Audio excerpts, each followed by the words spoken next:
nice comes up constantly about you. Even John Cleese said you were nice.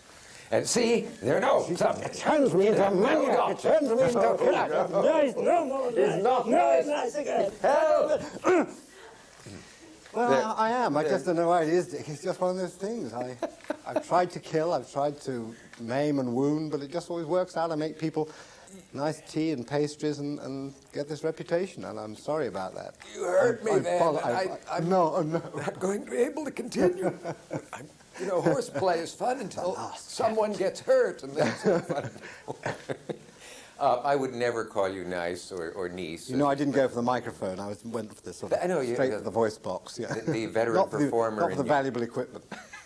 I'll shut up, Nick. I'm sorry. I don't know if this could also be an inflammatory phrase to use about any man, but I'm sure that it won't set you off the way that one did.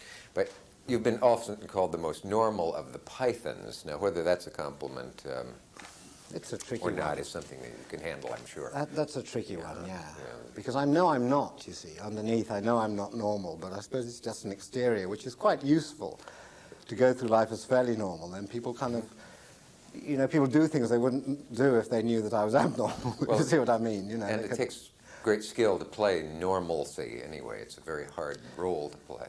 It's a dull role. How do you go about it? It's a dull role to play, that's for sure. Sit still. Yeah. I'm trying to find something that's not normal about me, but everything, my shoe size, you know, my chest size, everything else is absolutely normal.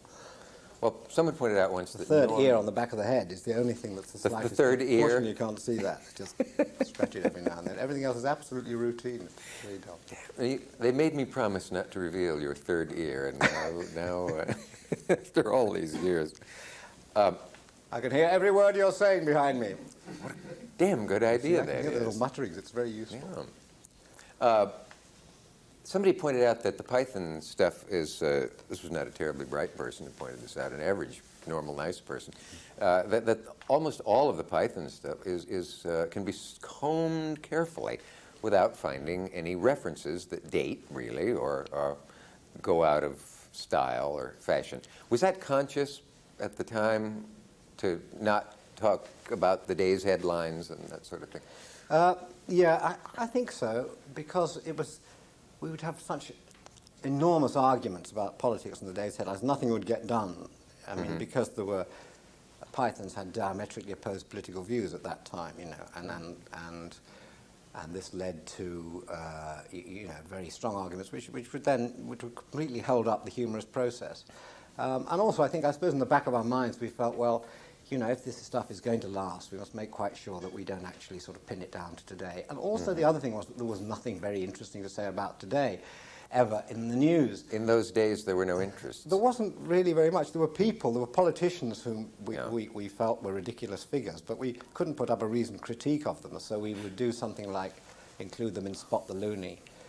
That was what we did with a guy called Anthony Barber, who was, I mean, inoffensive, but he was the Chancellor of the Exchequer, and for some reason he got up our noses. We didn't like him for some reason. So in Spot the Loony competition, we're going to show you 8 loonies and press your button when you spot the loony. And the first one that comes up is Anthony Barber, and you hear, beep, beep, beep, beep, beep, beep. No, wait, you've got to see all 8. So that was as near as we got to topical humour. You don't suppose there's some poor souls watching now who don't know who or whom we mean by Monty Python, do you? Well, I don't know. BBC programme planners may well fall into that category. They have totally forgotten about us. We can come to America and you find Pythons seems to be repeated in some shape or form on television all over the place, and there's a kind of generational jump of people of sort of 16, 17 who seem to be exactly the same people who used to line up outside the Essex House when we first came to New York to do comedy 20 years ago and say, oh, it's the Pythons! They seem to be exactly the same people, but they're their sons and daughters. But the BBC has no idea that we exist and never repeats the show. What an old whinger I am. I want you to explain that. Is it from just their well-known lack of... It's a rather laboured way of saying, you know, prophet is not without honour save in his own country. In England, I mean, Python is available there, but the BBC repeat them, usually screen them about once every 10 years. They tolerated them, but they weren't mad about them, is that the attitude? Yeah, that's about it. But I mean, they have them there now, and they don't play them very often, and we encourage them to play them because we live off the royalties, for God's sake. You know, we need the money. I mean, this jacket is, I've had this now. I remember doing a Fish Called Wanda publicity in this, and it was borrowed even then. You know, this is the sort of state we're in. So in order to afford to return the and jacket... this isn't my hotel room. If anyone thinks this is my hotel room, this isn't. This is a huge room, about 6 times larger than my hotel room, which is just very small and has a single light bulb. That's really quite sad. And we're going to put an address on the screen at the end of the show.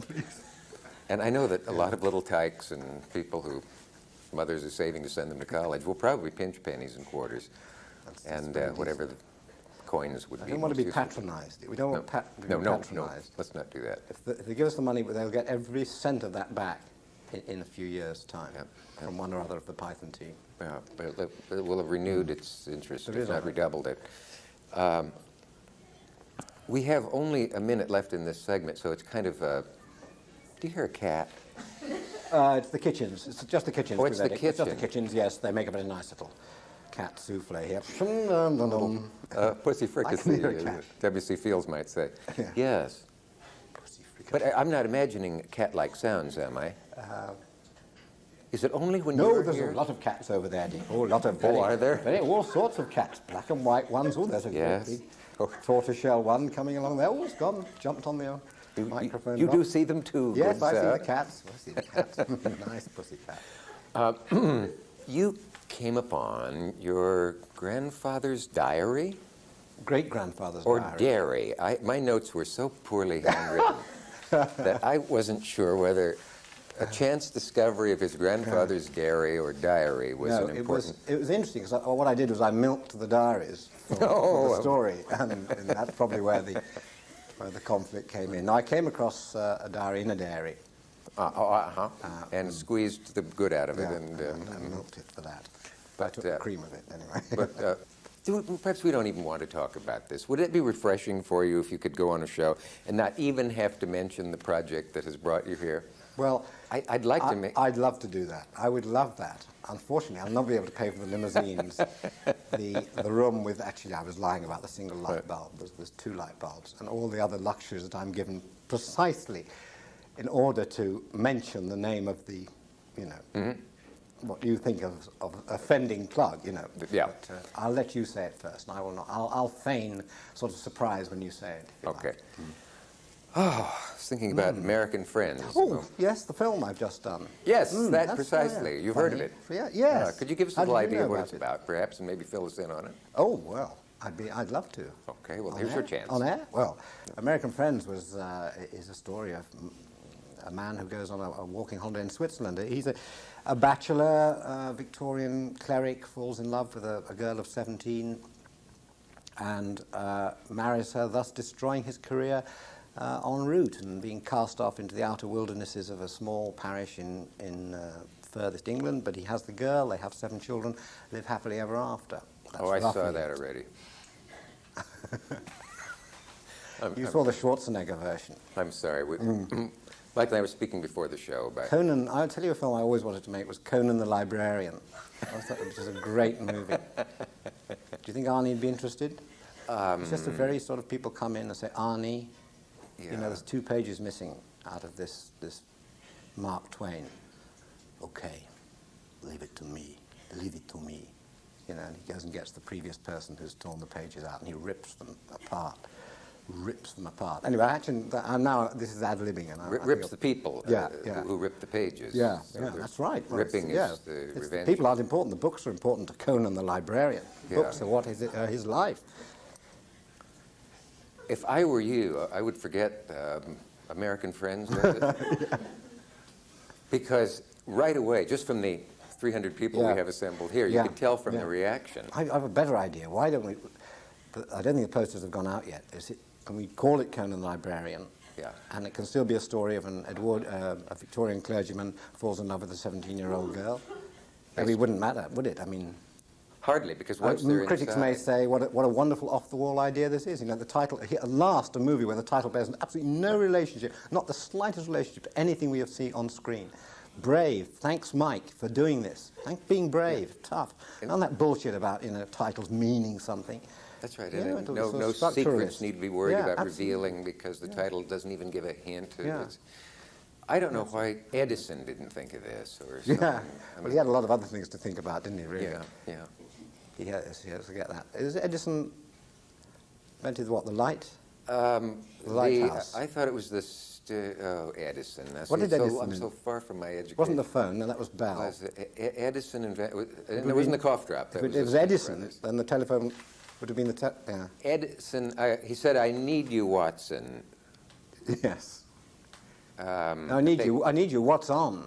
Oh, what's on? That's what he said. What's yeah. on? The They light's invented on. the light bulb. Is it? Where? They said a it's light? on. It's on? That's it. It's great. That's his work. Yeah.